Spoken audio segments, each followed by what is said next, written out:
Bonjour tout le monde, c'est un plaisir de vous retrouver aujourd'hui. Je sais, ça fait un moment, enfin un tout petit moment, mais là j'avais les examens de fin de session, il y avait les devoirs à finir, donc c'est un petit peu compliqué. La dernière fois, j'avais parlé de Livre en Folie, je me préparais à me rendre à Livre en Folie. Effectivement, j'ai été à Livre en Folie et j'ai acheté des livres, mais pas beaucoup de livres vraiment. Là, j'ai De la naturalisation en Haïti de Daniel Supplice et L'odeur du café de Daniela Ferrier. J'ai acheté peut-être 2 ou 3 autres livres, mais c'était des cadeaux pour les enfants de mes proches. Et puis il y a ce livre-là, Carioca de Daniel Supplice, que j'ai aussi acheté, mais là c'était pas voulu. Enfin, j'étais tellement paresseuse que je n'ai pas voulu aller faire la queue pour acheter mes livres. Donc j'ai des amis, des enfants, qui ont fait la queue pour nous. Et ils se sont trompés de livre. Je voulais un livre de Bernard Gousse, mais ils ont pris un autre livre de Daniel Supplice. Comme maintenant que je l'ai acheté, il faudra bien que je le lise. Donc je l'ajoute à la pile de livres que je dois lire. C'est un roman, ça avait gagné le prix des champs en 1997.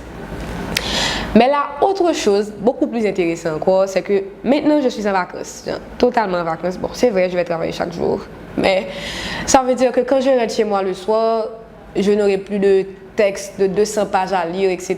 Donc, je pourrais m'adonner à la lecture comme je veux. J'espère bien que je pourrai aussi lire au bord de la mer, au bord de la piscine. On verra. Mais là, j'ai essayé de bâtir ma pile de livres pour l'été.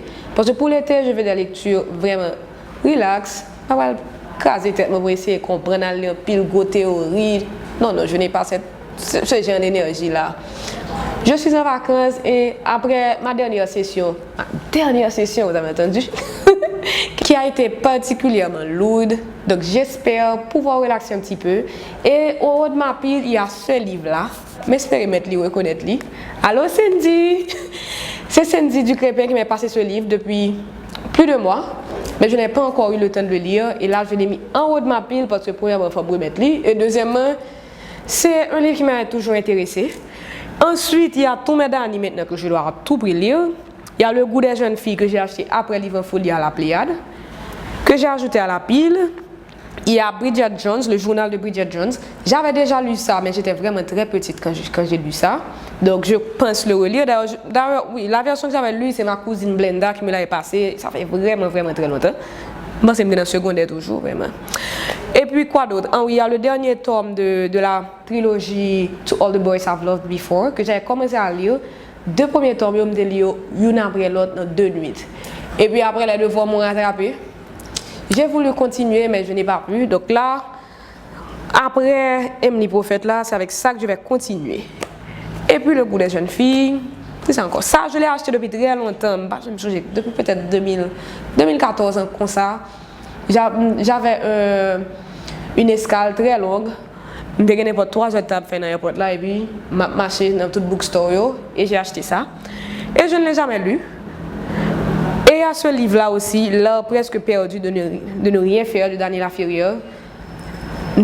Tellement aimé le titre livre à m'entrer dans la Pléiade là que je me dis que je ne vais pas sortir sans livre parce que vraiment c'est un art que je voudrais maîtriser. Donc en gros c'est ça que j'ai comme idée pour les lectures pour mes vacances.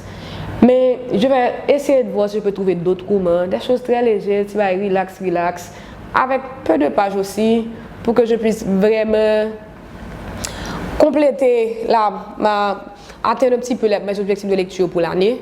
Jusqu'à présent, c'est pas trop mal. Donc ça avance. Et d'ailleurs, déjà c'est mieux que l'année dernière. Donc je suis très enthousiaste. Et vous autres, est-ce que vous avez déjà pensé à ce que vous lirez pour les vacances? Est-ce que vous avez essayé de faire une liste? Est-ce que vous changez de type de lecture pour l'été? Donc on peut discuter de tout ça. Donc j'attends vos commentaires sous le post et j'espère vous retrouver bientôt pour vous parler peut-être de Le bout du monde est une fenêtre d'Emily Prophète. Merci d'avoir suivi cette vidéo et je vous dis déjà à bientôt, à très bientôt.